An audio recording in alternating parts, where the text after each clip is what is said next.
Energy crisis جو ہے وہ دنیا دیکھ رہی ہے. جنگ کا بھی کہہ لیں کہ آغاز ہے. پیٹرولیم مصنوعات کی قیمتیں $85 تک پہنچ گئی اور $150 تک قطری کہہ رہے ہیں کہ اگر یہی صورتحال رہتی ہے تو یہاں تک بھی جا سکتا ہے. تو پاکستان پر اس کے خصوصاً کیا اثرات ہوتے نظر آتے ہیں اگر یہی صورتحال برقرار رہتی ہے اور جنگ اگر طوالت کا شکار ہو جاتی ہے؟ جی ابھی تو بہت زیادہ مشکلات نہیں ہیں کہ تیل کی قیمت میں تمام تر اندازوں کے برعکس اس قسم کی جو ہے بڑھاوا نہیں ہوا جس کی توقع کی جا رہی تھی. اس وقت تو جو پہلے تخمینے تھے کہ جی $100 سے اوپر چلا جائے گا. تو پاکستان کے لیے اگرچہ چیلنج کا آغاز ہوا ہے لیکن ابھی بہت زیادہ مشکل پیدا نہیں ہوئی. دوسرا ایشو جو ہے وہ اٹھے گا کہ اگر قیمت بڑھتی ہے بلکہ سپلائی میں بھی کوئی رکاوٹ آتی ہے. ابھی پاکستان کے پاس وافر جو ہے ذخیرہ موجود ہے اور سعودی عرب نے ہم سے کمٹمنٹ بھی کی ہے کہ وہ اپنی جو ان کی ریڈ سی والی پورٹس ہیں یعنی جو ان کی مغربی بندرگاہیں وہاں سے تیل کی ترسیل شروع کر دیں گے. تو ابھی تو بہت زیادہ مشکل نہیں ہے لیکن اگر جنگ جاری رہتی ہے تو غالباً 15 دن تک جو ہے کچھ مشکلات کا آغاز ہوگا. پاکستان کی حکومت اس کے لیے تیاری کر رہی ہے. آپ کو معلوم ہے کہ وزیر خزانہ نے بھی اس پہ بات کی ہے اور وزیر پیٹرولیم بھی جا کے سفیر سعودی عرب کو ملے ہیں. تو ہم اپنے دوسرے سورسز بھی ان کو ایکٹیویٹ کریں گے کہ پاکستان میں کم از کم سپلائی جاری رہے اور اگر قیمت کوئی غیر معمولی بڑھتی ہے تو میری توقع ہے کہ شہباز شریف صاحب یہ فیصلہ کریں گے کہ پاکستان کے عوام کو کچھ حد تک مکمل نہیں لیکن کچھ حد تک جو ہے وہ ضرور ریلیف ٹھیک ہے. مطلب کہ ریڈ سی کے رستے سعودی عربیہ سے مطلب ہم حاصل کر سکتے ہیں پیٹرولیم مصنوعات. اور ساتھ میں جو آپ فرما رہے ہیں کہ پرائم منسٹر ریلیف دے سکتے ہیں جس ٹائم آلریڈی پاکستان ہم IMF کے ڈیفرنٹ جو ایگریمنٹس ہیں ان کے ساتھ ان کے ڈیفرنٹ پلان کے تحت اس ٹائم اپنا سارا چیزیں ان کو مینج کر رہے ہیں. تو کتنا آسان ہوگا حکومت پاکستان کو کیونکہ جو فگر آ رہے ہیں وہ تو ہاریبل ہے کہ $150 فی بیرل تک بھی جا سکتی ہے قیمت. نہیں دیکھیے پھر حکومت کے پاس ہمیشہ آپشن ہے اور آپ چونکہ آلریڈی مارچ کا مہینہ ہے تو ہم مالی سال کے آخری 4 مہینوں میں آ گئے ہیں. اس کے بعد ظاہر ہے 30 جون کے بعد نیا سال شروع ہوگا. تو حکومت کے پاس اب تو کچھ تخمینہ بھی ہوگا کہ ان کے پاس جو خرچے کے اندازے تھے ان میں سے کتنی سیونگ ہو سکتی ہے. جو سیونگ ابھی مارچ کے مہینے میں واپس آئے گی اس کا کتنا حصہ جو ہے وہ ریلیف کے لیے استعمال ہو سکتا ہے. تو دیکھیں IMF کی ڈیمانڈ یہ ہے کہ حکومت جو ہے وہ غیر معمولی قرضے لے کر ریلیف نہ دے. تو وہ اگر حکومت اپنے ذرائع سے اس کو ریلیف دے دیتی ہے تو IMF کو بھی اس پر اعتراض نہیں ہوگا. ٹھیک ہے. کیانی صاحب آپ یہ بتائیں, شاید کیانی صاحب آپ سابق سفارتکار بھی رہے ہیں.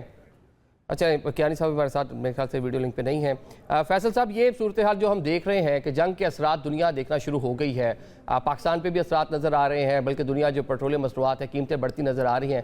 اگر یہ جنگ چلتی رہتی ہے تو کتنا اکانومی کا اثر ہوگا, دنیا کی جو اکانومی سے کس طرح ہل کر رہ جائیں گی؟ بہت شکریہ عادل مجھے اپنے پروگرام میں لینے کا. آپ نے بالکل صحیح کہا کہ اگر یہ جنگ چلتی رہتی ہے تو اس کے بہت خراب اثرات ہوں گے جو کہ دنیا کی معیشت پہ پڑیں گے. یہ دیکھیے یہ جو آبنائے ہرمز ہے اس کو تقریباً شہر کہا جاتا ہے انٹرنیشنل ٹریڈ کا, عالمی تجارت کا, کیونکہ یہاں سے 20% تقریباً آئل کی ترسیل ہوتی ہے یا انرجی ریسورسز کی ترسیل ہوتی ہے. 40% دنیا کی اوور آل ٹریڈ یہاں سے گزرتی ہے. اور یہاں پہ جو خطے ممالک ہیں جو پرشین گلف میں ہیں ان کا تو کھانا پینا اور ہر چیز یہاں سے ان کے لیے آتی ہے.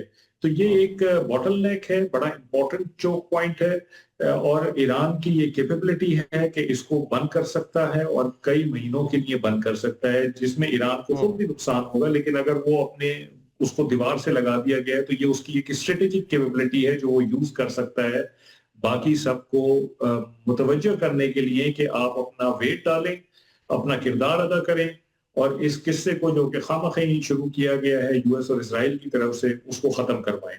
خطے کے ممالک آلریڈی آپ دیکھ رہے ہیں کہ اس میں شامل ہو گئے ہیں اور ان کی ظاہری بات ہے کہ تشویش بڑھتی جا رہی ہے کیونکہ ان کی اکانومیز تو ٹوٹلی یہ آبنائے ہرمز پہ ڈیپینڈ کرتی ہیں اور اگر یہ نہیں کھلی تو ان کو بہت زیادہ نقصان ہوگا. پھر ان کی جو ایئر لائنز ہیں, پھر ان کا جو ٹورزم ہے, یہ سب چیزیں افیکٹ ہو رہی ہیں.